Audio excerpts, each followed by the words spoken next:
Hi everybody, this is Baseball Hut, the amazing, spectacular, terrific, the great one, the People's Champion. Your host, welcome back to the Baseball Hut, and hopefully you like this video as much as you like this win tonight. Last year I went to Philadelphia. I got invited to go by another YouTuber, Ethan Van Sciver, and I went there. And one of the things I had noticed was when they announced the lineup, the guy that got the most boos was Brandon Nimmo. And obviously he had the walk-off tonight. He has had so many big hits against the Phillies. I understand why the Phillies fans hate him. And he's always smiling. So it's like almost like he's mocking them. But really, you get the most when the guy's beating your brains in, and he beats their brains in on a regular basis. So I had total confidence in his at-bat on the ninth inning, and that he was going to come through. A 6 walk-off. I mean, this was a fun game to watch, quite frankly. I didn't feel, especially in the beginning of this game, Luzardo, the pitcher for the Phillies, really was very much, cranky. He was very cranky in this game. Oh my God. He was cranky in the first inning. He didn't like to settle toss the ball between his legs. He got all pissy about it, and it just sort of went from there. He pitched okay, but obviously the Mets jumped on him. And the fifth inning, then he just sort of lost it with the umpire. The umpire did not have the greatest strike zone tonight. He was all over the place. Can't wait to get this ABS system. I'm sure that'll help, But this was a fun game to watch. This was a great win. The Mets needed this game. And really, it's all about getting one game at a time. Somebody wrote to me yesterday saying, "Oh, you gotta sweep. Let's just get tomorrow, and that's it. Let's need to get the win on Wednesday." And of course, Nolan McLean is going. But what was great about this game was that, again, the Mets offense has come to life. It's been sort of wasn't great all year. It's sort of picked up. This was a real team win. They did this sort of team kick at the end. But this was a real team win. A real team win on the part of the Mets. Offense really did a great job. Edwin Diaz did a great job. Tyler Rogers did a great job. I would mention Sean Manaea pitched really well. He just sort of ran out of gas. The bullpen's been a little shaky, obviously. I mean, Soto was pitching well, but he's kind of gotten a little shaky. And Brazelbon, get him out of here, please. Brazelbon cannot be on this roster. When the Mets call up Jonathan on Friday, he has to be out of here. I am sick of looking at him. They could have brought anybody back here. Why it had to be that guy? I mean, he's one of the biggest culprits. The number one culprit of this bullpen meltdown in June and July was that guy. There was no reason to have him here. And obviously, Helsley was terrible again. I don't know what they're going to do with him, to be honest with you. Because he's a big pitcher, and he's pitched terribly here. He's just all over the place. And his fastball, straight as an arrow. As soon as that ball, he threw that 3-2 pitch to Bader, he knew that ball was going out because he threw right down the middle. Right down the middle, folks. Right down the middle. But a couple of things, and this is what's great about this game tonight, was that everybody chipped in this game. Lindor had a good game. Soto had a good game. He's starting to pick it up with the RBIs. I know he didn't have a good at-bat in the 8th inning. He sort of took a pitch. But, Alvarado can be very difficult to hit against. But he is really coming around in terms of the RBIs. He's got a chance to drive at 100 RBIs. So for a guy, everybody's complained about, not me, of course, he's had a big year here. And this is the low point, the low mark of him as a hitter. His OPS is close to 900. Even though he's hitting 250, the on-base percentage is off the charts, leading the league in walks. Again, I will mention this again. In the loss on Sunday against Rafael Iglesias, that was one of the great at-bats that he had in that 9th inning. He just drove the ball to left field. And that's who he is. He had that big at-bat in the 5th inning when he drove in Lindor. The RBI, he's going to have 100 RBIs. I would be surprised if he didn't. Marte continues to hit really well in limited play. And he's playing a lot now. He scored the winning run.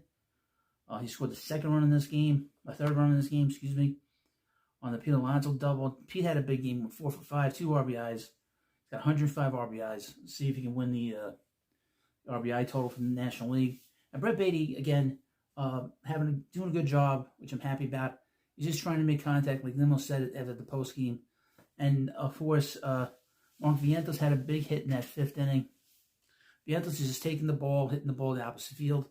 The biggest issue that the Mets have had this year with the offense has not been the top 4 guys, the veteran players.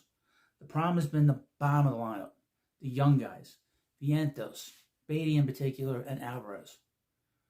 They're the ones that have been sort of struggling so poorly that it's hurt them. It's really hurt this team collectively, especially when the top guys don't hit. And that's why we've seen the sort of the valleys that they've gone through. I think right now they've won 4 out of the last 5, which is great. Got to win tomorrow, okay? Got to win tomorrow. Again, Nolan McLean's going up against our old friend Taiwan Walker. But I'll say this, they've got to win tomorrow. That is the key. It doesn't matter, guys, sweep, whatever. Just got to get the win tomorrow. I would mention this. The Phillies' defense is terrible. It has been bad for years. That outfield sucks. I'm watching the replay on this ball by Beatty. How does Marsh not catch that ball? That's why I didn't think that ball was going to be a hit. I don't know where he was playing. But that ball should have been caught. I mean, their defense is terrible. Beatty's a good outfield, but the throw that he made in the 5th inning was pathetic. The outfield play last night was pathetic. And their defense on the infield is not very good either. My goodness, they're terrible. And Trey Turner's got like no range. For a fast guy, he's got no range. None. Why is he still playing shortstop? It's beyond me. And you got a first baseman who's a great player. Bryce Harper's a great player. He's a real true credit of the game. He's a gamer. So, what Tom Steve used to call pros pro. But he's not a first baseman, okay? He's got to go back in the outfield. He was a better outfielder as a first baseman. And Castellanos is a complete total disaster. He caught that one ball, this Nimmo hit, earlier in the game. I think it was Nimmo, early in the game, and I'm shocked that he made the catch. This team is terrible defensively. And without Wheeler here, they're going to have a tough time. Because these were the 2 best pitchers the first 2 games here. The Mets beat, Sanchez and obviously tonight, Luzardo. And Luzardo got himself out of this game, basically with temperament. But great fun win. This was really a fun win. I mean, really. What else here? Tyrone Taylor has played excellent. He's a winning player. We know he's struggled a lot, but he's a winning player. The only guy that had a bad night was Jeff McNeil. We're 0 for 4. But he's hit so well, But really, the key at bats in this game, to run down this a little bit, the first at bat that Soto had in the 5th inning, where he drove in the first run, that was huge. The 2 RBI double by Pete in the 5th inning as well. The Vientos RBI single, which was huge. Then later on in the game, obviously the Beatty hit, and of course the game-winning RBI by Brandon Nimmo. Just get tomorrow, and then we have the Marlins. That could go anywhere. So that's got to be very conscious. Get tomorrow, and then worry about the Miami Marlins on Thursday. But great win for the Mets. Fun game. And thankfully the Mets got this game tonight. They needed it. We'll see what happens in Los Angeles. What's interesting is that the Reds are a young team, and they've been through the race before, and they got a Hall of Fame manager. Interesting to see how they react in this situation. Also, the Dodgers also are not in first place, so they're fighting for positioning with the Padres. So that's a game that means something to the Dodgers. It's not a game where we don't care. They want to be the first place team, and they want to have home field. So that's something to consider. Now, I want to thank you for watching this video. Of course, I need you to subscribe to me on YouTube, and of course, follow me on Facebook. We're getting close to 3,000 followers on Facebook. So that's great. The goal there is to get to 10,000 followers. So if you're watching me on Facebook, hit the, follow me. And of course, if you're watching me on YouTube, send me a super thanks for all the great work I do here. I sacrifice for you. Well, it's not a sacrifice. Even if I didn't have a YouTube channel, I'd still be watching the games, still be loving the team. But again, to finish this video out, the most hated player when it comes to the Philadelphia Phillies fans is Brandon Nimmo.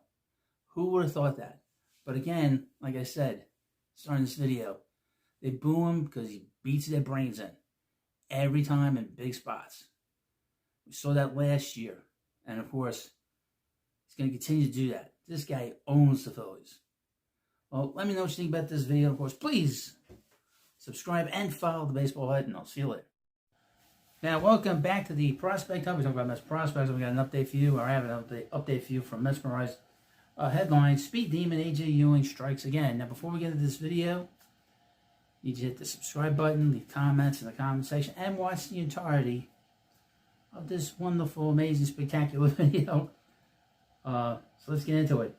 Jett Williams stole his first AAA base of the 2025 season, and A.J. Ewing stole 3 bases in a Binghamton win to bring his 2025 total to 65 stolen bases across 3 levels. He has exploded onto the scene.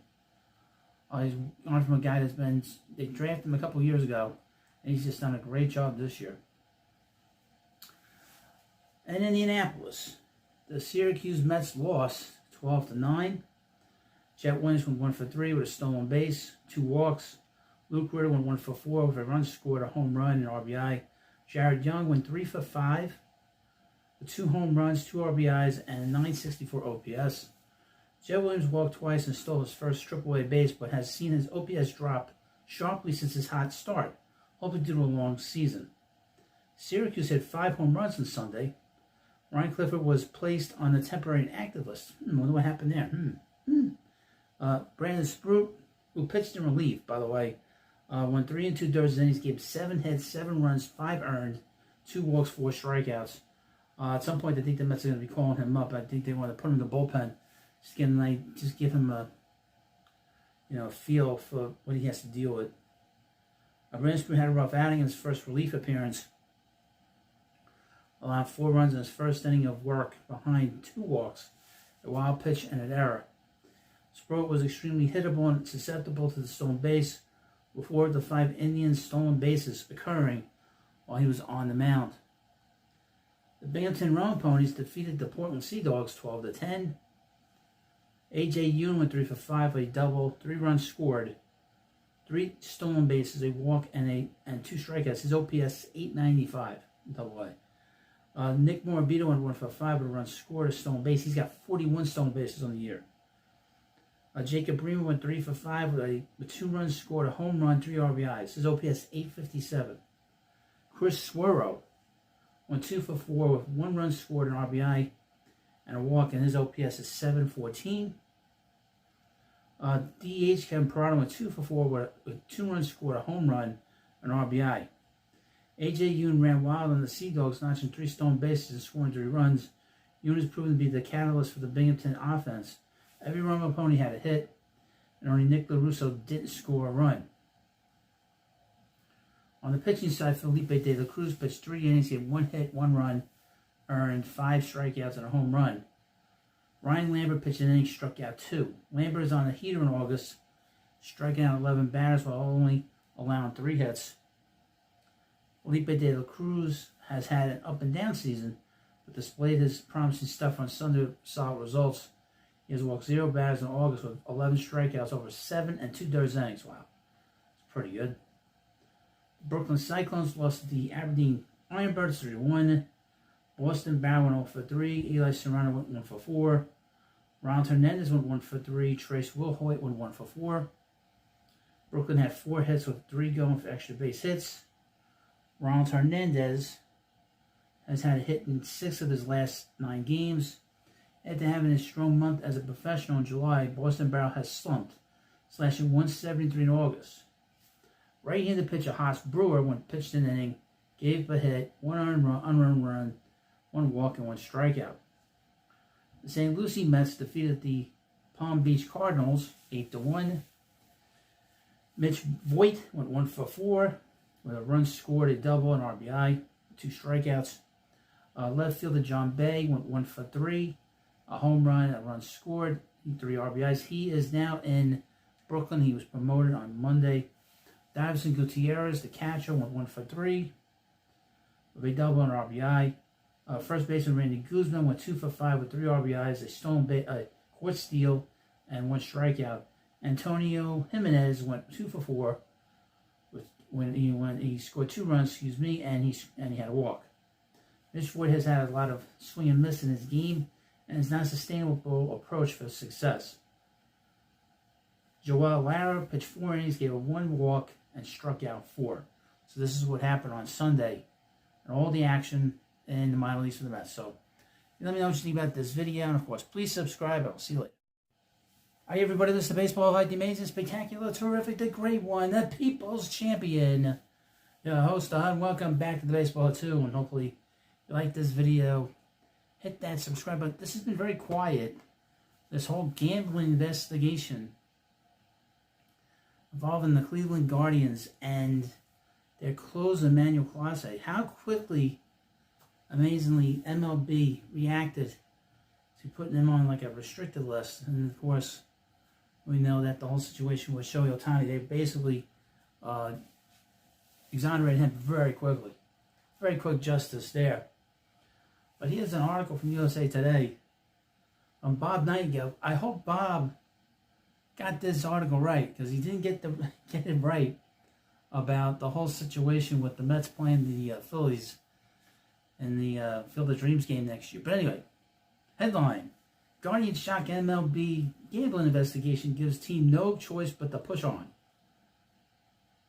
They no longer have lockers in the Cleveland Guardians clubhouse. There are no jerseys or equipment to be found. There's no sign they even played for the Guardians. Their names are spoken only when brought up by outsiders, and then only in a whisper. It's as if Guardians closer Emmanuel Clase and starter Luis Ortiz never existed. It's like something out of Back to the Future. Vanishing into the night. Quote, this definitely is a huge loss to the team. Cleveland's new closer, Cade Smith, tells USA Today Sports. They're gone. We don't know if they're coming back, but we have no choice but to forget about it and move on. I would mention that Cade Smith is great. Saw him pitch against the Mets a few weeks ago. They're not going to miss Clase at all. They're not. He throws hard, and he's got nasty stuff, folks. Really, really nasty stuff. MLB's investigation has been underway since July into suspicious betting activity on games that Clase and Ortiz appeared. They are on paid administrative leave until August 31st. Yet, considering the evidence, MLB and the Players Union are expected to extend their leave to the end of the regular season and into the winter. The painstakingly slow process is necessary considering livelihoods are at stake. It's interesting, again, how quickly they exonerated Ohtani, and this involved the Justice Department and a major investigation on the West Coast dealing with gambling and the mafia out there and all these bookmakers. But that got swept under the rug very quickly, wrapped up quickly, but this is taking forever. If Clase and Ortiz are guilty of betting on baseball, if they intentionally influence prop bets, they are done for life. Well, sure, they could pitch in Mexico, maybe Japan and Korea too, but they would never, and the hut means ever, be able to put on another MLB uniform. Another thing to keep in mind is that Clase and Ortiz, they're not making billions of dollars for MLB. If they were, they wouldn't have gotten busted. What a waste, particularly for Clase. If found guilty, thrown away a star-studded career where he was on an early Hall of Fame trajectory. I wouldn't go that far. Leading the American League states in each of the past 3 seasons. Quote, I've talked to him a little bit. Guardians first baseman Carlos Santana says, I don't really know what to say. I hope they'll be okay, but I don't know what happened. None of us do. It was Ortiz who first went on disciplinary leave July 3rd while MLB opened a gambling investigation. 3 weeks later, Clase's name surfaced too. And just like that, gone from existence. Never having a chance to say goodbye, not knowing if they'll ever see their former teammates again. Aww. Their absence is what made the Guardians' tour performance an American League best 23-9 from July 7th to August 14th to climb right back into the AL Central race so stunning. Instead of wilting, they were thriving, pulling within 5.5 games of the first place Tigers and just 1 game out of the wild card race. Now all of a sudden, it is over. They're 12.5 games behind the Tigers and 4.5 games back in the wild card race. Technically, the Guardians are still alive, but when you lose 7 of 8 games after already enduring a 10-game losing streak, and your new closer blows back-to-back games, there's precious little time remaining to recover. You still got enough time to recover. The Guardians, to their credit, refuse to feel sorry for themselves. They're not blaming the gambling investigation for their downturn spiral.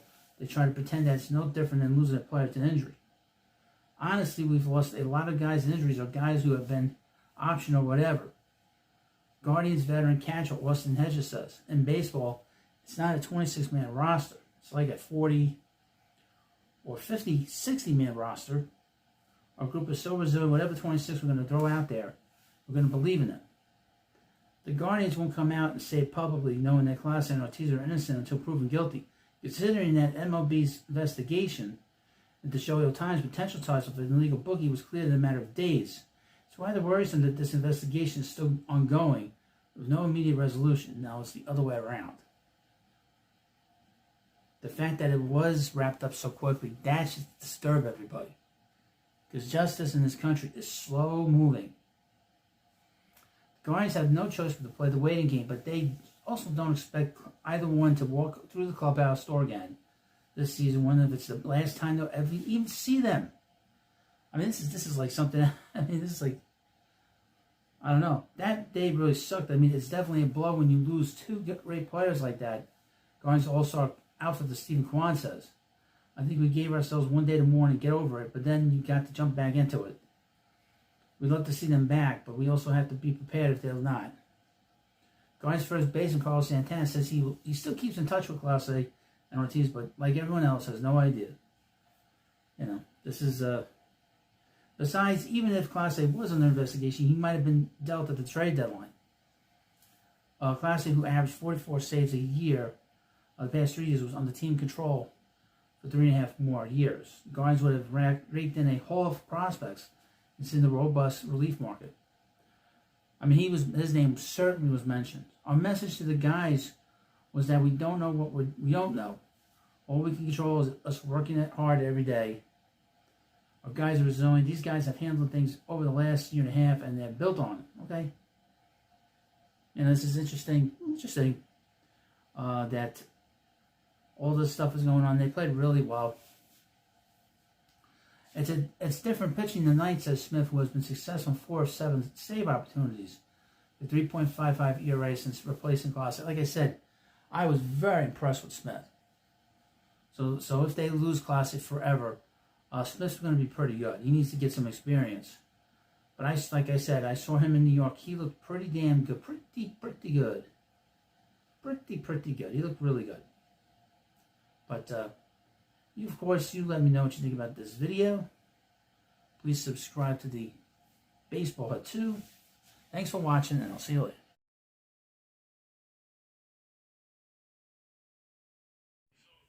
Hi, everybody. This is the Baseball Hut, the amazing, spectacular, terrific, the great one, the People's Champion. Your host, the Hut. Welcome back to the Baseball Hut. Hopefully, like this video and hit that subscribe button. So the Mets are winning right now, 13-3 against the Phillies. This could be a really nice win. Still got 3 outs to go in the 8th inning. They're going to bring in Ryan Stanek, I guess, to pitch. And great performance by the Mets offense tonight. Well needed. Yesterday's loss was a real disappointment. Struggling to bring in runners in scoring position, but tonight everything worked, especially beginning in the 4th inning. And who would have thought that a balk by the starter would bring this whole thing come crashing down the Phillies tonight. That's what happened tonight. Now, of course, please subscribe to this video and or like this video and subscribe to the baseball. But yeah, so Christopher Sanchez didn't really have much after the fourth inning,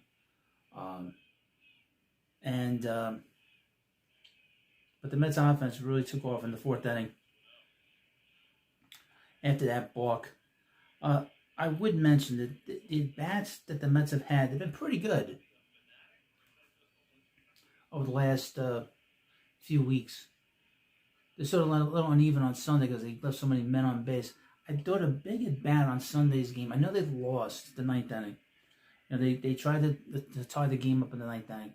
But I thought the at bat that Juan Soto had against Rafael Iglesias was a good at bat because it sets up us as Mets fans to see Soto start to really pick it up in terms of driving in runs and stuff. And I thought he had really good at bats tonight.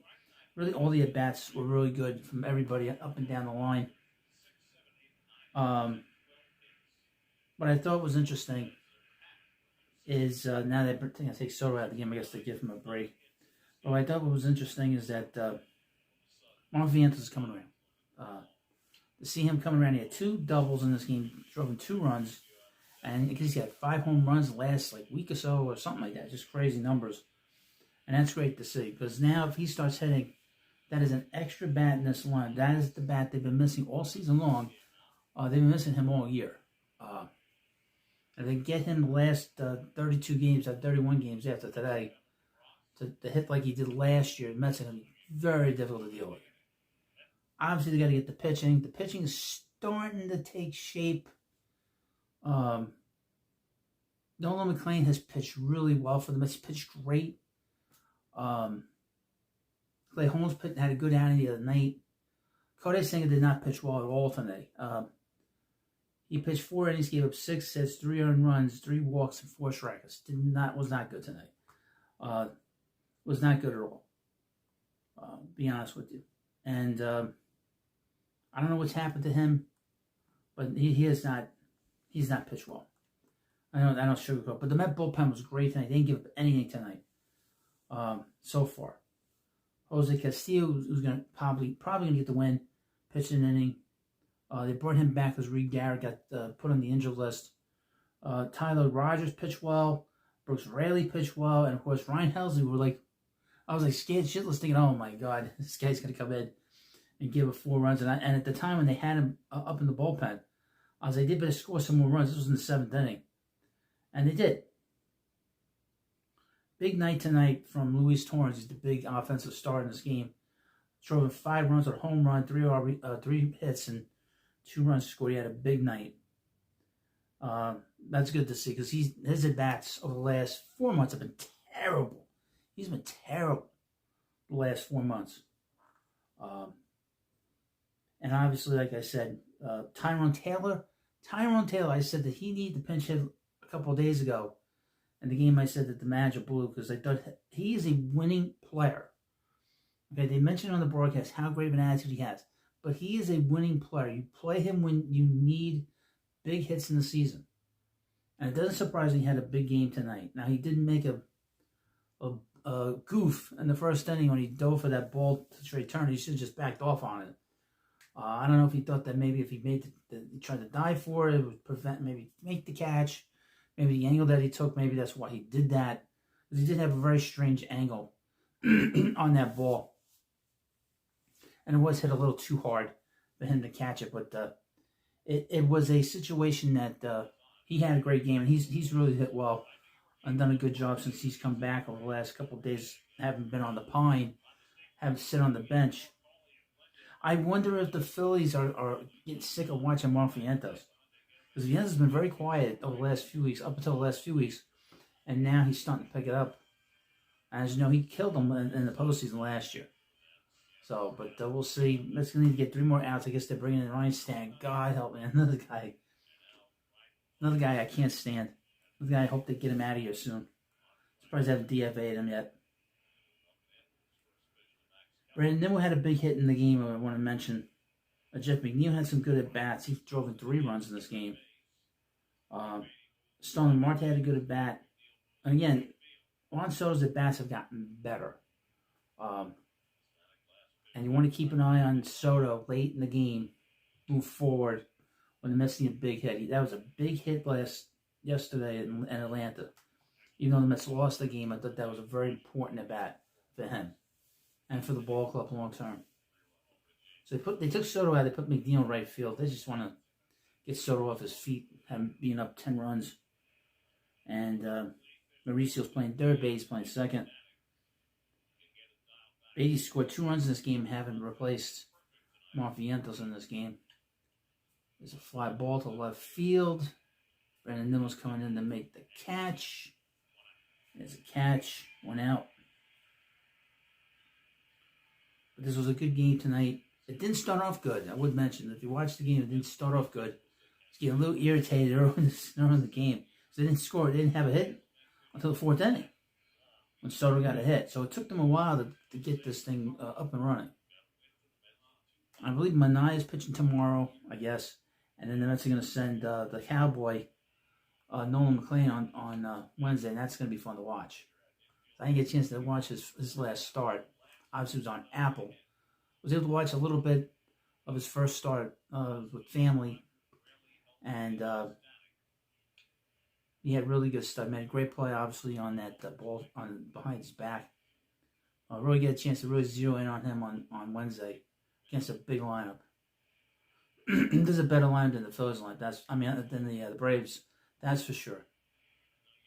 But this Phillies is just, in my opinion, they're a little strange. I mean, they can be very hot and they can get very cold. We mentioned that Zach Wheeler injury is really going to kill them. It's really going to hurt them going into postseason. Because you got to have that ace in postseason, and they will really miss him. They're going to really miss him. There's a 1-2 pitch. Harrison Bader fouled it off.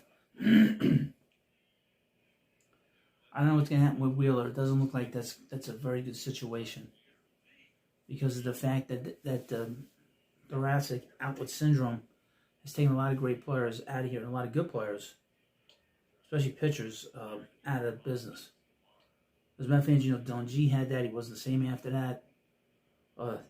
Matt Harvey had that. He was never the same after that. That's for sure. That's the one thing we do know. And see, take down Zach Wheeler was terrible. And then they signed him to that massive contract in the offseason. This is why you don't sign these guys to these big contracts, because then it kills you. That's the one thing Stearns is not going to do. He's not going to sign these guys to big contracts anymore. So anybody wanting the Mets to do that in the offseason, that's not going to happen with this guy running the club, which is probably a smart thing. And then just build from, within your farm system. With John Tong coming up and Sproat coming up. I would mention Sproat did not pitch well in his relief appearance on Sunday. He sort of has taken, not pitched as well as he has over the last month and a half. In his last 4 starts. Ball 4, great. That's a walk. 4 batters in this game. Still the walks are too damn high. Fucking Stanek. Excuse my language. Fucking guy. Yes, if you build through your farm system when it comes to the pitching, in terms of starting pitching, you'll save a lot of money. And you won't be wasting money, when guys getting hurt like Corbin Burns, like the Diamondbacks did. Or with Frankie Montas, they signed him that contract, which was a ridiculous 2-year deal. And look, he's hurt. He's not coming back. I'm not going to see him again. Here's the pitch to start. Ball, strike 1. 1-1.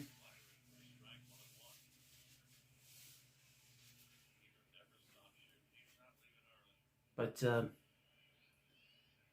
get the game. You guys just got to win the games you win. You got to win the games you play, and that's it. Don't worry about nothing else.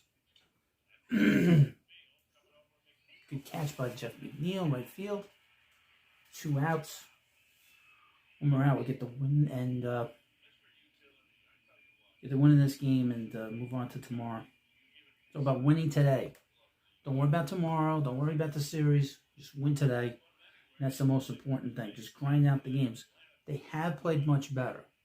Was it 6-7 the last 13 games? They're picking it up from where they were. I mean, this was a very long, difficult stretch they had When your pitchers don't go into the fifth, sixth inning, it's difficult to win. The irony to this game is that Senga had nothing, and he didn't get them into the fifth inning. But the Mets just completely destroyed the Philly pitching. Yeah. 1-1 count to Trey Turner. Now, Christopher Sanchez pitched 5 1/3 innings, 8 hits, 5 earned runs, 3 walks, 4 strikeouts, and a balk.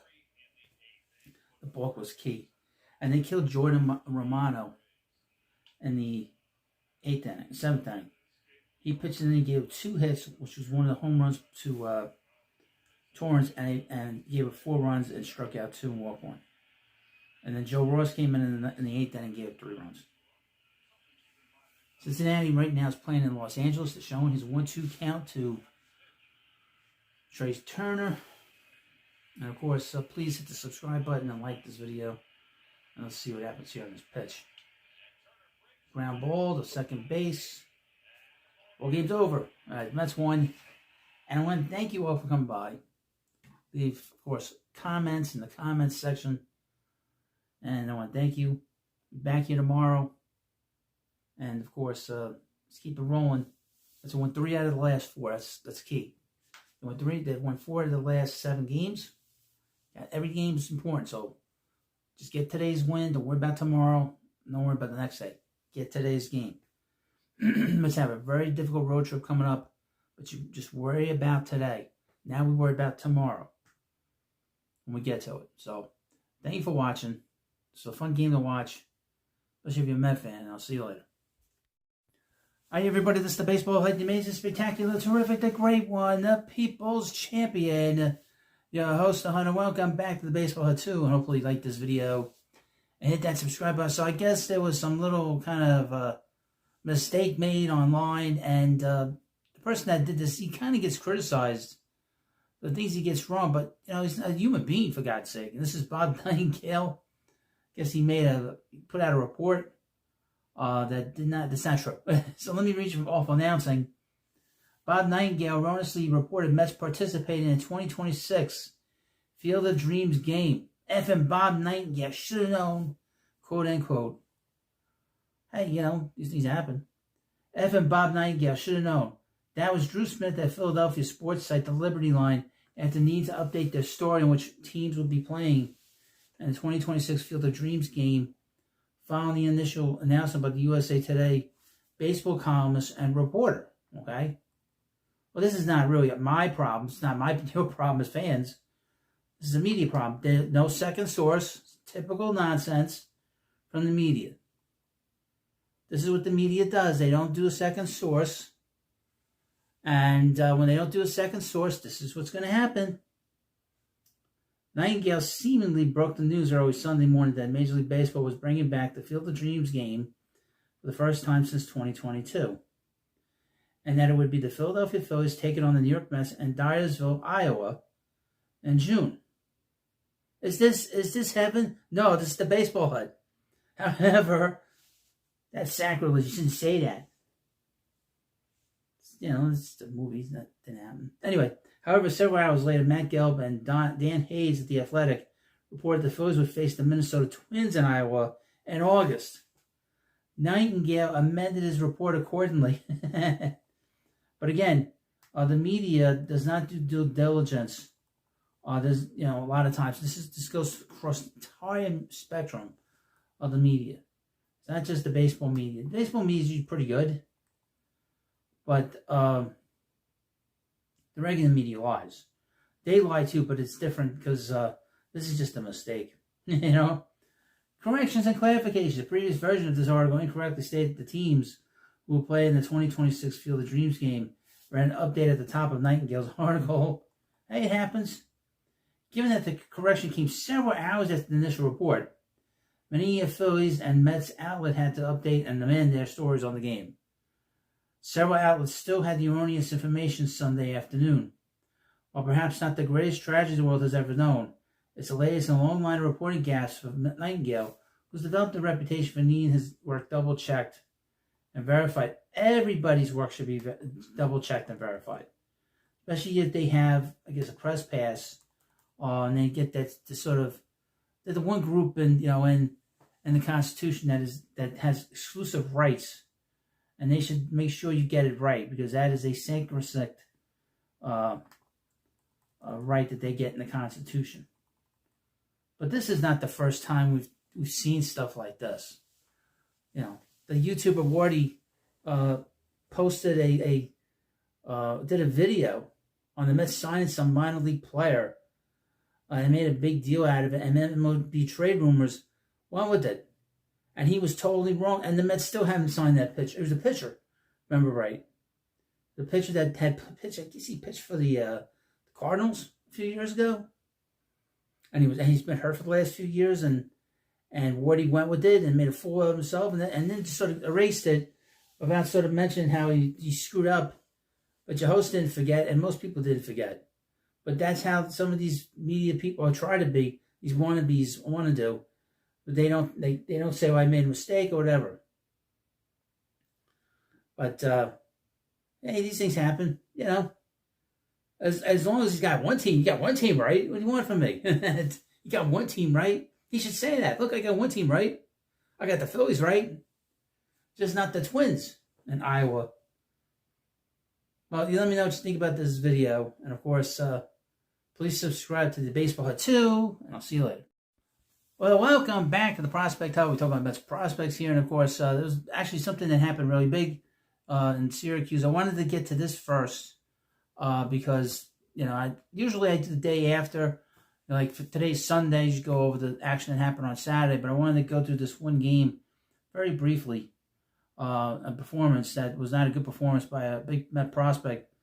Now, the Mets, of course, as you know, brought up Nolan McLean in these 2-0, his first two Major League starts. He pitched well against the Mariners last week and pitched really well against the Braves on Friday. Really did a great job. And there's talk that the Mets are thinking about calling up Jonah Tong, who had a big night, Saturday night, in Syracuse, and he has dominated minor league baseball. Got the most strikeouts in minor league baseball right now for a pitcher. But there's another pitcher that is on the radar, and that's Brandon Sproat, who usually, today was his day to start. But the Mets used him later in the game. Came in the second inning. And what's interesting is he did not pitch well. I don't have all the details, but I got the numbers here. And this is in Syracuse. The Mets lost 12-9. Syracuse Mets lost 12-9 to the Indianapolis Indians. And unfortunately, he didn't pitch well. And 3 2/3 innings, he gave up 7 runs, 5 earned runs, 7 hits, 2 walks, and 4 strikeouts. It's not good. And the Mets brought him in relief because they wanted to see how he would perform in relief, because I think they're kind of thinking about calling him up to New York in the next few weeks. And I think they wanted to get his feet wet to bring him in the middle of a game. I don't know if I want to do that. I don't know if the Mets are going to do that long term. They're going to do that long term, I wouldn't think. But I think they want to put him in the bullpen. I think they should just start him and put Clay Holmes in the bullpen, you know, in my opinion. But he has been sort of up and down over the last 3 or 4 starts. He hasn't pitched nearly as well. And obviously he didn't pitch well on Sunday. But that's, I just wanted to get you out. I'll have more about this thing, about the way he pitched on Monday for you. I want to get back here, but you know, after work. But here is from Mets Mirage. This is from Saturday. Mets minors recap. Tong dazzles in second AAA start. Now, before we get into this video, please hit the subscribe button. Jonah Tong dazzled in the second outing for AAA Syracuse, firing 6 shutout innings with 8 strikeouts. The 22-year-old right-handed pitcher has now racked up 11 scoreless frames and 17 strikeouts across his first 2 AAA starts. So he's complete total domination. Mike Poom of the New York Post reported before the game that Tong has entered the conversation for a potential 2025 call-up. A full breakdown of that report. We don't need to see about that. That doesn't matter. So on Saturday, the Syracuse Mets defeated the Indianapolis Indians 4-0. Jet Williams went 1 for 5. He's gotten off to a slow start in the AAA. Left fielder Jared Young went 3 for 4. Ali Sanchez was Mets recently resigned because they need some catching help. Went for 4. Williams finally snapped an 18 at bat hit drought with a knock, although he swung at the first pitch in 3 of his 5 trips. He also opened the bottom of the first with a 100-mile-per-hour out to third base. So Jonah Tong pitched 6 innings, gave up 5 hits, no earned runs, 1 walk, and 8 strikeouts. It was once again the Tong show in Syracuse, and he was pitching at home, and the place was going crazy the way he's been pitching. The right-handed pitcher dominated through 6 innings, piling up 21 swings, and misses with 63 of his 88 pitches going for strikes. Wow. So he only gave up 25. He only threw 25 balls in this game. This is a kid that was walking the ballpark 2 years ago. He had a walk rate over 6. Walk rate over 6, and he's cleaned that all up. His fastball topped out at 97.6 miles per hour. Flame-throwing reliever Dylan Ross followed with 2 scoreless frames. Both Tong and Ross are making their cases to push for a call-up to the big leagues. I would mention I'd like to see Ross as opposed to Brazelban, who they called up yesterday, which is just, I don't know what the hell they're doing. Just get him out of here. He made me so nervous. I know they lost the game anyway, but having him pitch made me very nervous. And I have to worry about standing pitching and everything else. That's not good. The Portland Sea Dogs defeated the Binghamton Rowan Ponies 8-2. A.J. Young went 2 for 4. Jacob Reimer went 2 for 3. He hit a home run on Sunday. Catcher Kevin Parada went 1 for 4. He also hit a home run on Sunday.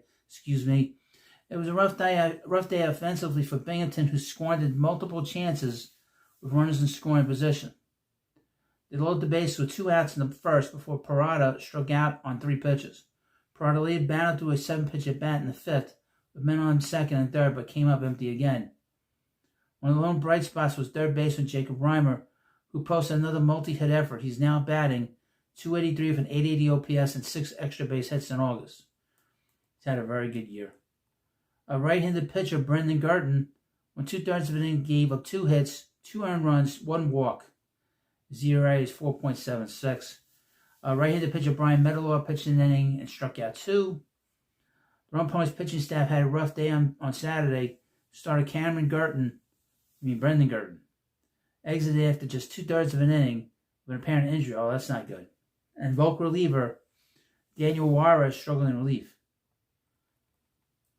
And High A Brooklyn. Colin Houck went 1 for 2.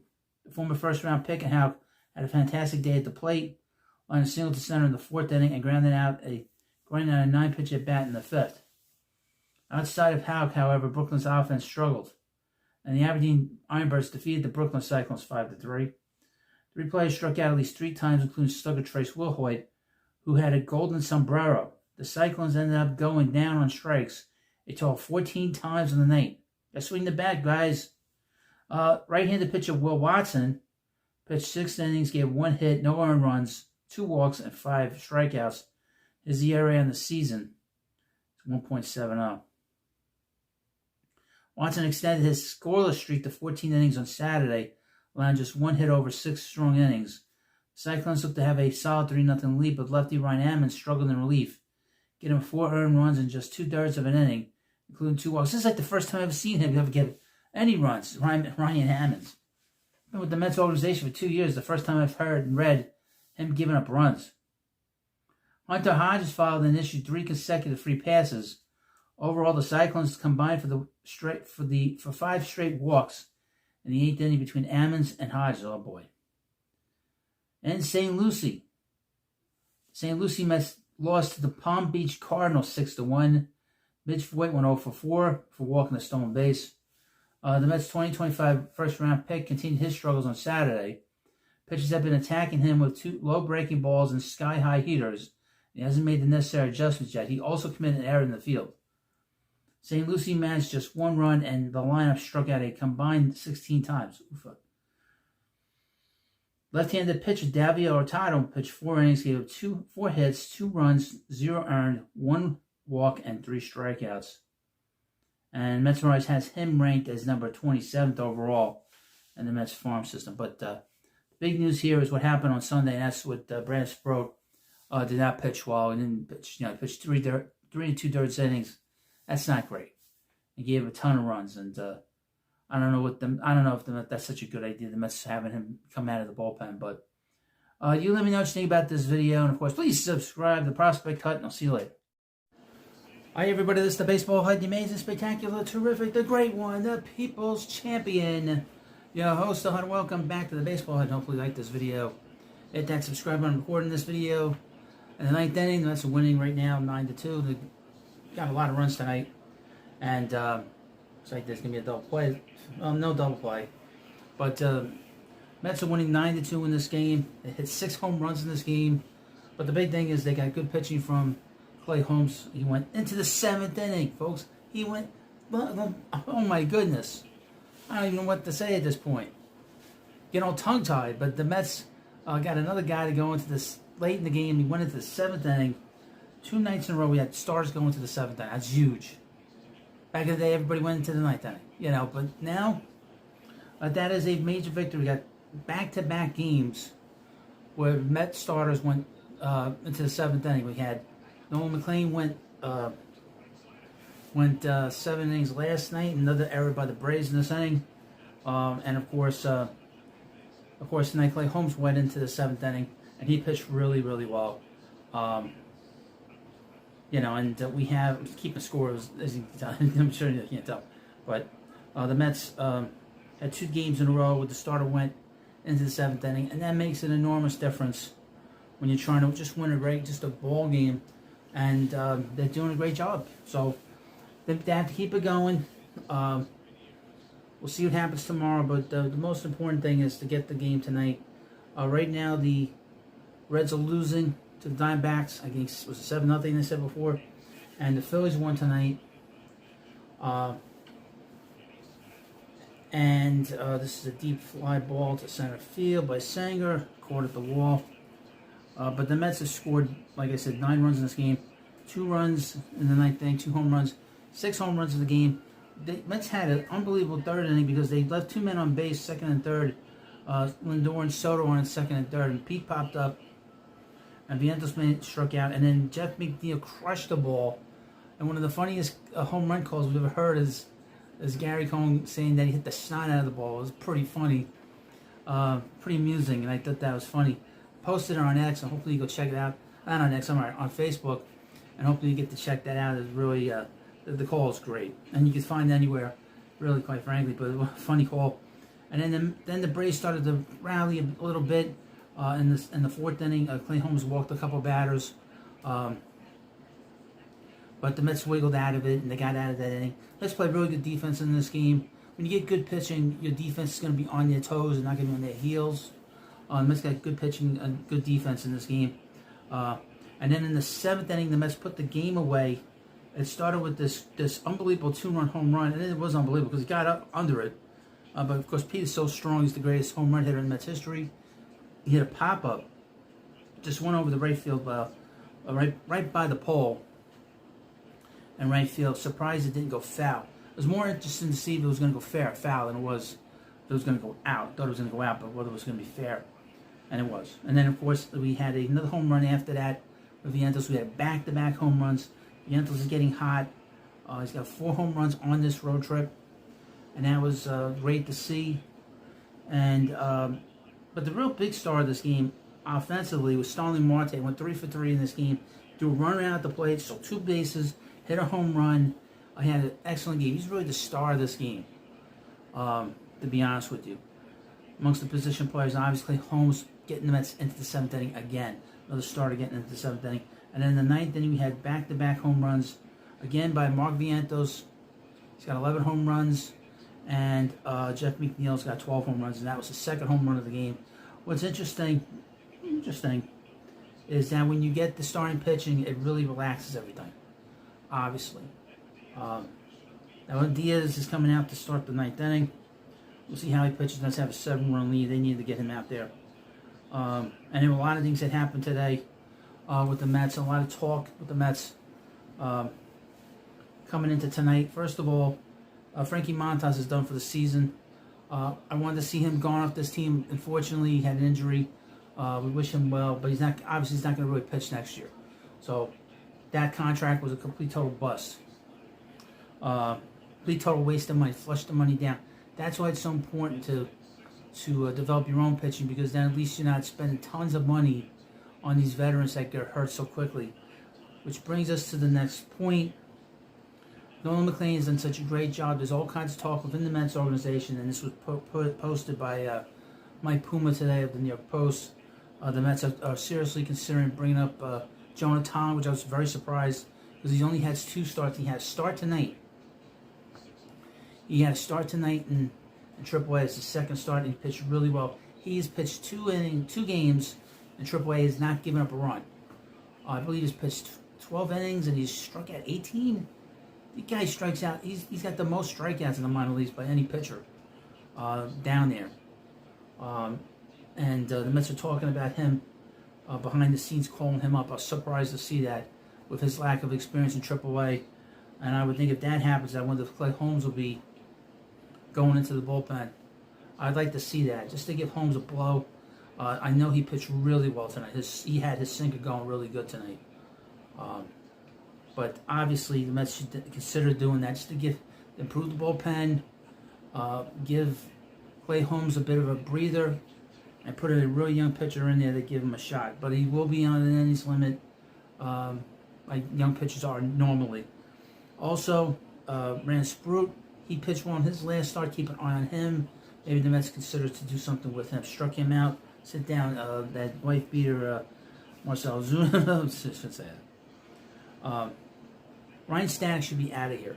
I've talked about that a lot. There's no reason to keep him here. He needs to go. Bye-bye. Mets got too many weak points in this. And they brought back Bronzelbaum. I couldn't believe that. Now, they brought him back. Why? I don't know. Mets got some interesting relievers in there in AAA that they could bring up. A guy like Dylan Ross could help them. If you're not familiar with him, he does very hard. He could do a better job than Bronzelbaum. Bronzelbaum's a nervous wreck when he goes out there, by the way. And Helsley, he's not going anywhere, but right now he can't help you late in the game. You got to rebuild him up and get him in a position where he can help you, because he's not helping the Mets right now the way he is pitching. But the big move tonight, obviously, was that Montas went on the injured list, and that's it. It's a shame, but that's how it goes when you pitch a lot of innings and you throw way too hard. These guys throw way too hard. But the Mets right now winning 9-2, 1 out in the 9th inning. Diaz is out there just to get some work in. It's a long fly ball. And what was fun about the 9th inning is to see all the fans go walking out of it. The ballpark's pretty empty now. Good. That's really good. But this was a good game tonight, and hopefully, you get to watch it. Hopefully I'll be able to watch tomorrow. I'll be out during the day. I'll try to get a video out to you tomorrow.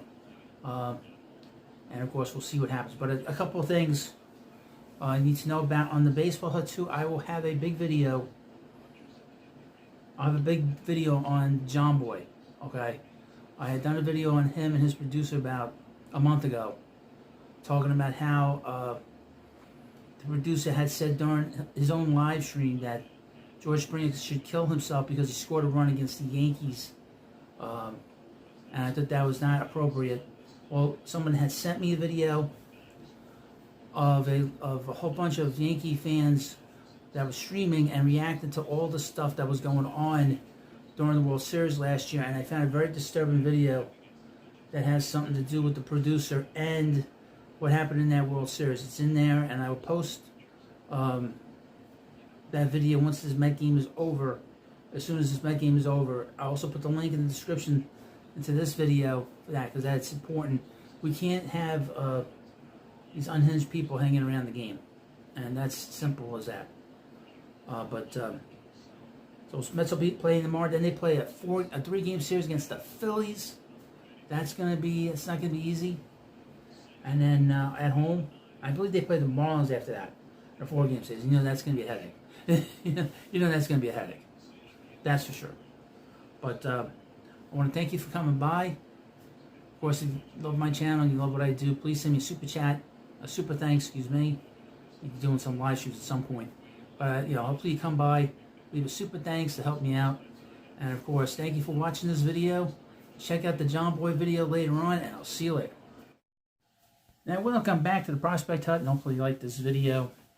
And hit that subscribe button. So I've mentioned quite a few videos over the last week or two that the Mets prospects and the Mets minor leaguers have had a really good season. And these guys have had really good years, and especially since last year was not great for, especially the position players. A lot of position players hurt last year. There are top prospects like Jeff Williams, Jacob Reimer, and but the pitching and the position players this year all took a major step forward. And you're starting to see bits and pieces of it going through the system. Guys getting promoted very quickly because they're doing so well. Also, we got Nolan McLean who pitched pitching, as I do this video, on Friday against the Braves, pitching really well. They probably should have called him out a month. They called him up about a month ago, but nevertheless. Here's an update for you. We're getting close to the end of the season for the minor leagues.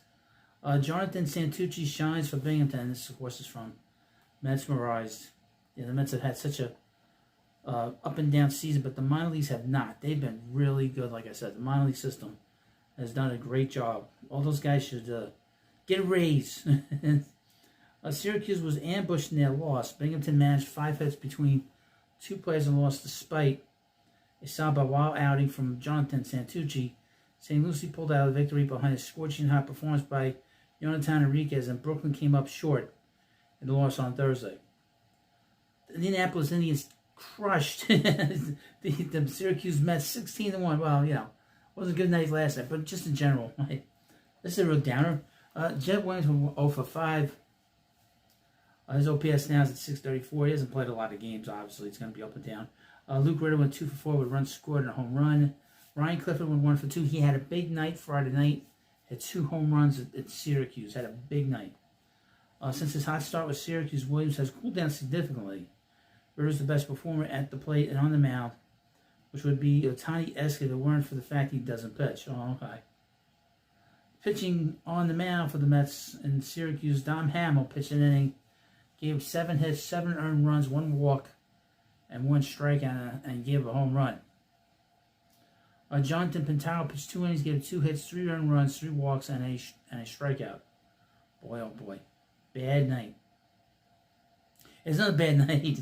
The Portland Sea Dogs defeated the Roma Ponies 2-0. A.J. Yoon went 2 for 4, with Nick Morabito went 0 for 4, and Jacob Reimer went 0 for 3.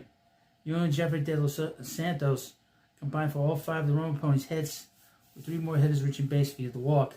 J.T. Schwartz has had an odd month of August, hitting .200 while walking 7 times and striking out twice. Jonathan Santucci pitched 5 innings, gave it 3 hits, 4 walks, 3 strikeouts. Ryan Lambert pitched 1 and a third innings, struck out 3. Lambert has struck out 11 batters in August while allowing only 3 hits in 6 2/3 innings. Santucci has his most walks allowed in the game as a professional, but managed to avoid allowing any of the runs to score. Got to keep the walks down. Got to keep those walks down. Once you get to the major leagues, they're going to jump on you. Let's see. Let me get back up here. Brooklyn. Again, another team lost. Another Mets minor league team lost. Had such a great build-up. The Aberdeen Ironbirds defeated the Brooklyn Cyclones 6-3. Austin Barrett went 0 for 4. Eli Serrano III went 2 for 4. Ron Hernandez went 1 for 4. On the pitching side, Noah Hall went 4 innings, gave 5 hits, 3 earned runs, 4 walks, 1 strikeout. Haas Brewer pitched 1 inning and struck out 1 batter. We got to win. The St. Lucie Mets defeated the Palm Beach Cardinals 4-3. Mitch Voigt went 1 for 5 with strikeout. John Bay went 1 for 3 with a run scored and a walk and 2 strikeouts. Trey Schneider pitched 1 for 4, 1 RBI, stolen base at 36 on the year, and a walk. Jonathan Enriquez went 3 for 4 with 2 doubles, 2 runs, 2 stolen bases, and 1 strikeout. Voigt has struck out 12 times in his last 6 games and has not had an extra base hit in August. On the pitching side, Irvin Carter pitched 4 innings, gave 7 hits, 2 earned runs, 1 walk, 3 strikeouts, and Yui Sako pitched 2 innings, gave 2 hits and 3 strikeouts. Yui Sako bounced back from a rough appearance on Wednesday to earn a 2-inning save, striking out 3 batters in the process. So this was not. I started out so well with this video. propping up the Mets farm system, and they lost 3 out of 4. That's how it goes. But, take my word for it. The Mets have had a good year with their prospects. So, thanks for watching. I'll see you later. Hi, everybody. This is the Baseball Hood, the amazing, spectacular, terrific, the great one, the People's Champion. Your host, welcome back to the Baseball Hood, and hopefully you like this video. Hit that subscribe button. So the Mets right now are in the 8th inning. I'm recording this beforehand because I want to get this video out to you quickly. And I don't know what's going to happen with this rain, but the Mets are winning right now 11-2. And fortunately, we have good pitching performance, a great pitching performance by Nolan McLean. He had been in the minor leagues for quite a while this year, but he's haven't made his second start. He pitched really, really well. Had all his pitches working. Did not walk a batter in went 7 innings. It's like struck gold. This is like striking gold, man. Somebody other than David Peterson went into the 6th inning, and he went into the 7th inning. Can you believe that? When you get starting pitching like that, it makes things so much easier. It just relaxes the whole ball club. It gives your hitters a chance to win the game. And let's just destroy the Braves tonight. But this has been a very frustrating time. And a lot of it is due to the fact that the pitching staff, specifically the stars, won't go into the 6th inning, 7th inning. You got to get into the 6th inning and the 7th inning. Or you're just going to burn your bullpen out. And then you're going to have guys like Ryan Stanigan out there and Reed Garrett, who's struggling, or other guys in that bullpen that you don't want getting important now. So I don't want to see Frankie Montas in these games. I'd love to see the Mets just get rid of him and just wash their hands of this contract that they have with this. Even though he's got another year on his, I'd move on very quickly. But Nolan McLean coming in and pitching this well. And in the 12 1/3 innings that he's pitched, let me go through the numbers, but he has an ERA of 1.46. 1.46? He's given up 6 hits, 2 earned runs. Tonight was the first time he ever gave up any kind of runs. He didn't obviously shut out the in his last start. But he walked 4 so far. He didn't walk any tonight, and struck out 15. 15 in 12 1/3 innings with a 1.46 ERA. Excellent. That is what you want your prospects to do when they get here. The next big move they need to make is bringing Brandon Sproat up from the minor leagues. That's the next big thing. I've heard great things about him. That nothing bothers him. One of my subscribers, I talked about him a lot. A prodigy who works in the Mets organization told me that he is a guy that you cannot rattle. He's very tough. The Mets need to do this, bring him in here, and get him rolling in the rotation. And I've said this before. Let's just consider putting Clay Holmes in the bullpen and get rid of Ryan Stanton. Get him the hell out of here. Send him, ship him off out of here to the DFA land, or as we like to call it here at the HUD, the Phantom Zone. The Mets need to do that. And in your host humble opinion, get him the hell out of here.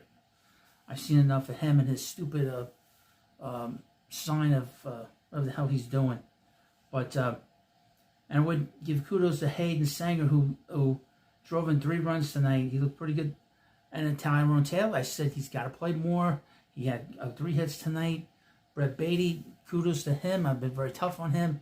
He had 4 hits. He's had 4 hits in the game tonight. Good to him. I've been very hard on him for the last 3 years. It's great to see. One thing I'll say about this is when I come down on a player, I give you my opinion. It's nothing personal. It's nothing personal. Believe me. And I love it when a player does well and they show that I'm wrong. I love to see it because I want to see these players do well. Got a Mets uniform on, I want you to do well. And to see Brett Beatty performing as well as he has is very nice to see. And this was a good night so far. Hopefully they can hold on to the lead going into the bullpen as I record this video. But this was a good night. And really the star of the night was Nolan McLean because they needed length out of this bullpen, out of this rotation. You can't be playing games like this. Let's see. Let's see if we got an update here. Now, let's see. So let me go through some numbers of Brett Beatty. In the month of August, he's hitting 386 with a 449 on base percentage, 682 slugging percentage. Wow. 1131 OPS. This is what he was doing in AAA. Great. He's had a reputation of a guy that's been a guy that could hit in the major leagues or hit in the minor leagues, straight minor league pitching. He's always been a guy that was considered a good hitter, and it's good to see. And I would say this: he's played really well at third base. He's been really good. I would mention Mark Vientos made a good play in this game. He's playing third. And I would say this: people have been getting on them, and I've been getting on them too. I said they weren't a playoff team last night. But the problem isn't that I don't see... What makes it difficult for me to really go after them as hard as I go after them, which is not very hard in comparison to some other people, is that I see the hard work. You see the hard work of Vientos trying to get better at third. You see the improvement of Brett Beatty at third. You see the work being put in. I do. Okay? I saw the improvement of Pete Alonso's throws to first base, leading to the pitcher. I see it. I see the work. Okay, I think people will admit to that. The problem is with this team, they are so up and down as a group, and I think this is how they are as players. I don't think this is about them as people. I think this is how they are as players. This is, Lindor goes through these stretches of 0 for 30. Pete goes through these stretches of 2-3 weeks without hitting a home run, and he hasn't hit a home run since he broke the record, which is interesting. And Soto obviously had gotten off to a sluggish start tonight. He got his 100th walk of the season, got another RBI. I would not be surprised if he finishes with 100 RBIs. With about 30 games left in the season, he's got a good shot at it. So for a guy that they said was a disaster, he's going to finish pretty close to 100 RBIs. That's a damn good season. And he's a damn good player. And people have been ripping him, and I just think it's totally unfair, to be honest with you.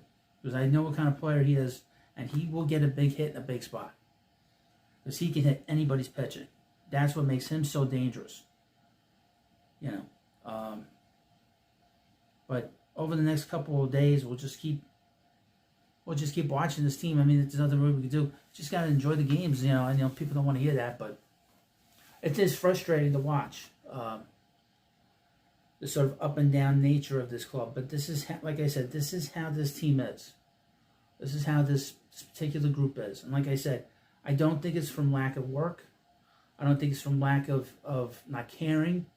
I heard that WFAN was really ripping into them, of course, complaining that they're pampered, overpaid players.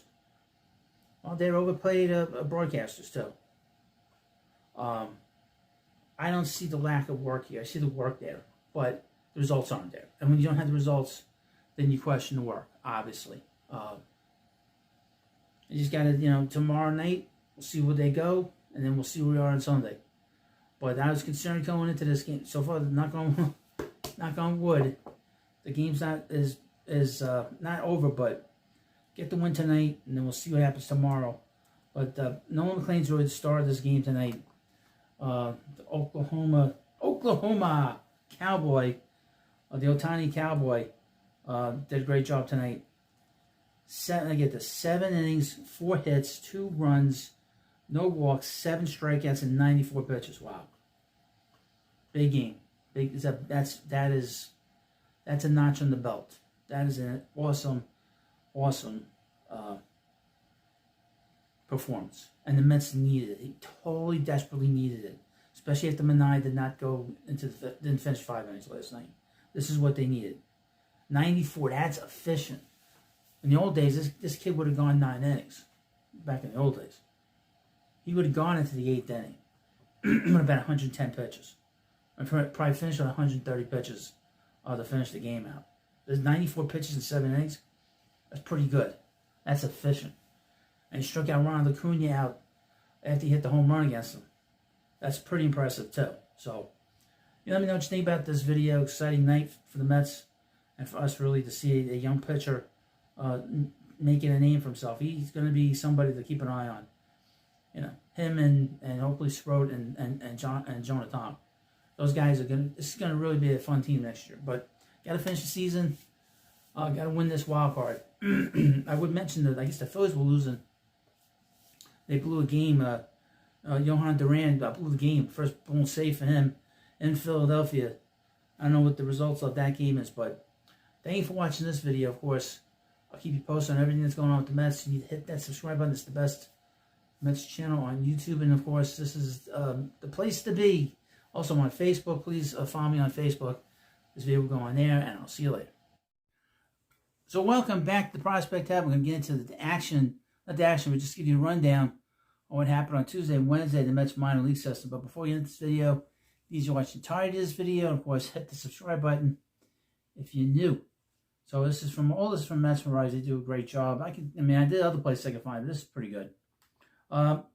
Sproat bounces back. This is from Tuesday. This video will be in 2 parts, just so you know. After giving up 5 earned runs in 3 1/3 innings his last time out, Brandon Sproat rebounded on Tuesday with 6 innings of 1-run ball, striking out 8. Syracuse 6-5 loss to Indianapolis. His fastball touched 99 miles per hour, generating 12 whiffs. Luis Acuna also made an impact in the AAA return, which the second part of this video, something rather unfortunate happened to him in the game on Wednesday. Reaching base 4 times and swiping his 5th bag of the season. Okay, the Indianapolis Indians defeated the Syracuse Mets 6-5. Luis Acuna in the game went 2 for 3 with 2 runs scored, a double, RBI, 2 walks, and a stolen base. His OPS in the minor leagues this year is .716. Not great. Jarrett Young went 2 for 4 with an RBI and a run scored. His OPS .924. Too bad he couldn't do that in the major leagues. That guy. Right-handed pitcher Brandon Sproat went 6 innings, gave 2 hits, 1 earned run, 1 walk, 8 strikeouts. After a rough outing last time, Sproat bounced back Tuesday with 6 innings of 1-run ball, striking out 8, one shy of his season high, and generating 12 swings.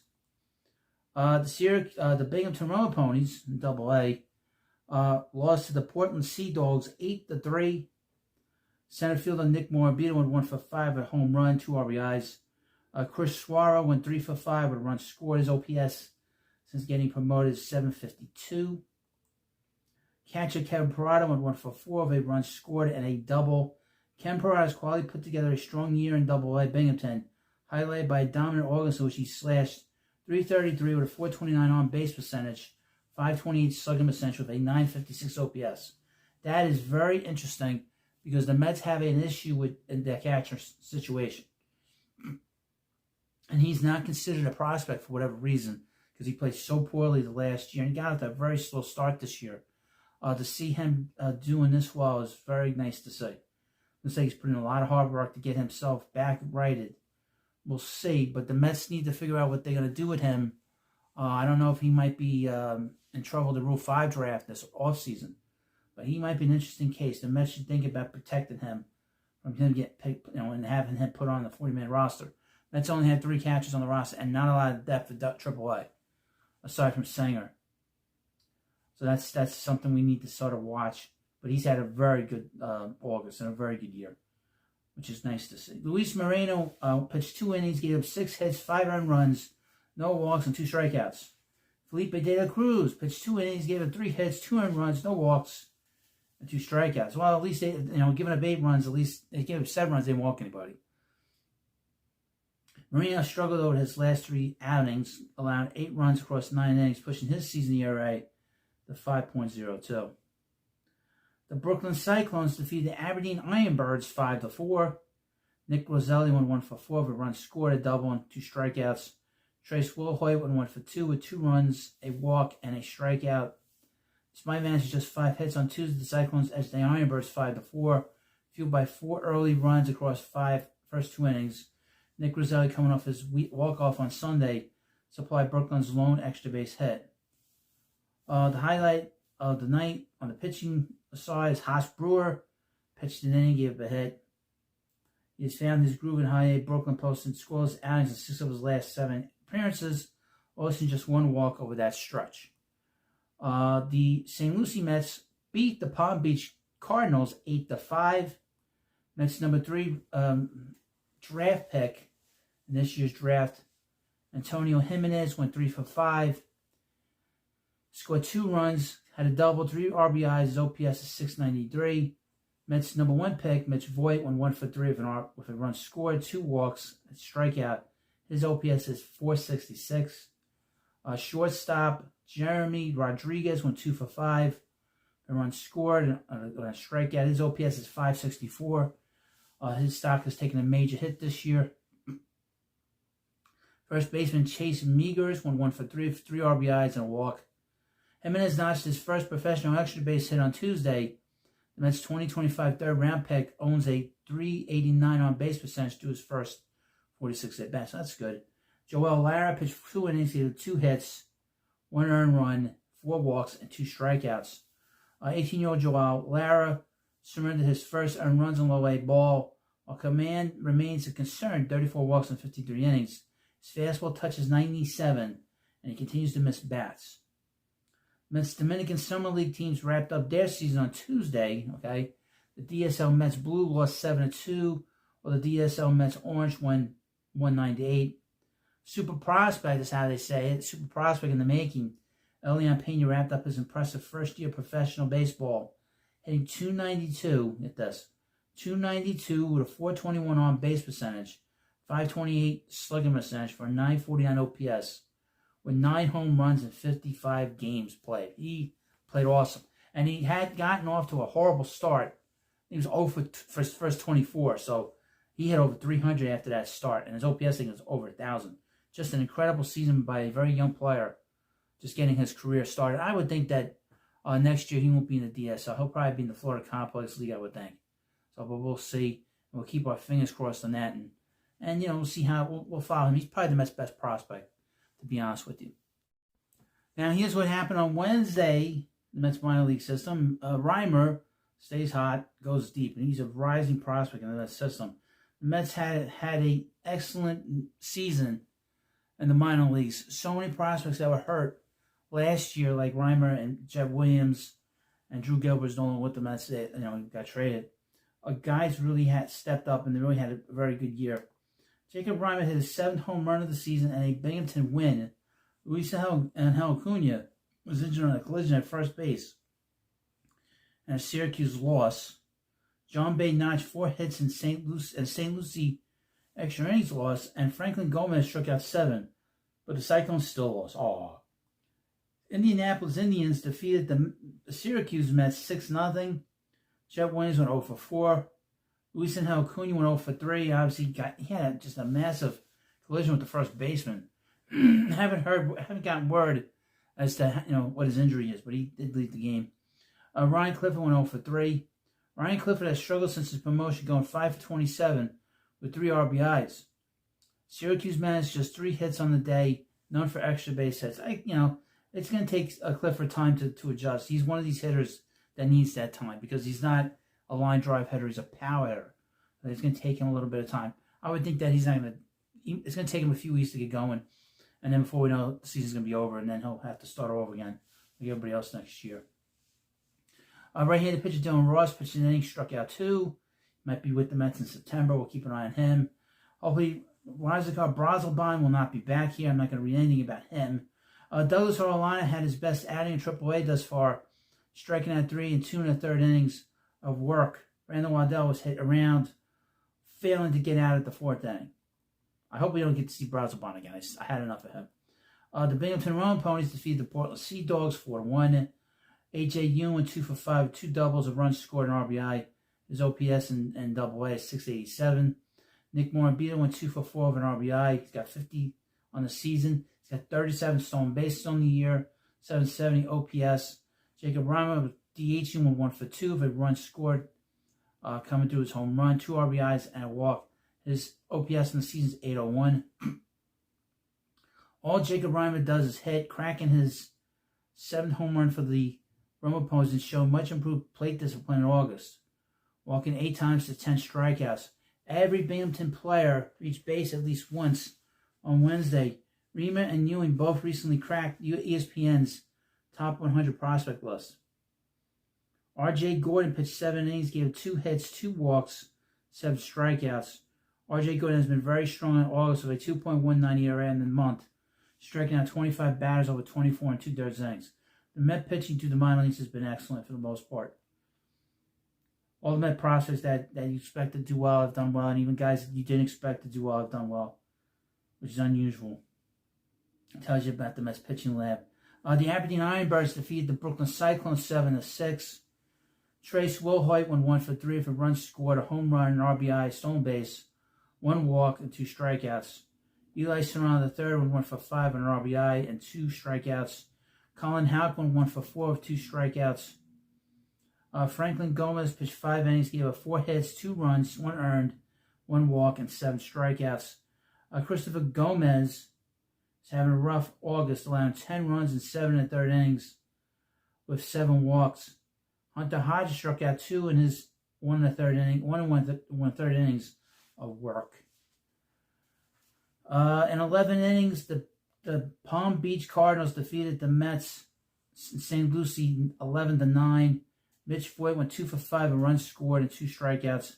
Left fielder John Bay went 4 for 4 with a run scored and a home run, 5 RBIs.